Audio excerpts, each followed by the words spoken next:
চোখ বন্ধ করে পেঁয়াজ কাটা লাগবে, এটা হচ্ছে পেঁয়াজ কাটার টেকনিক।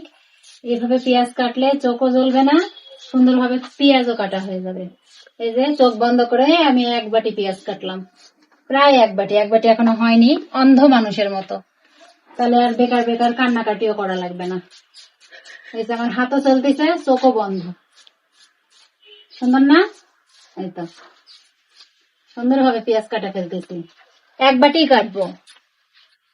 ক্যামেরাম্যান ভালো করে ক্যামেরাটা ধরে থাকো, দেখো আমি ঠিকভাবে পেঁয়াজটা কাটতে পারি কিনা, আমার অডিয়েন্স দেখুক। চোখ বন্ধ করে পেঁয়াজ কাটতেছি, হাতও কাটবে না, চোখ দিয়ে পানিও বের হবে না। আমি কিন্তু চোখ খুলিনি, হ্যাঁ। আর এই ভিডিওটা কাটিং সাটিং হবে না, একেবারে খালি এডিট করব, কালার এডিট করে ছেড়ে দেব।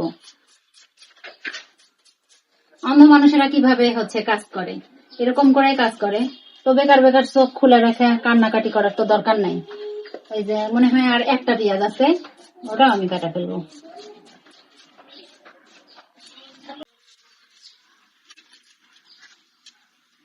এই তো আমার 1 বাটি পেঁয়াজ কাটা হয়ে গেল, চোখটাও খুলে ফেলছি, কাটা শেষ।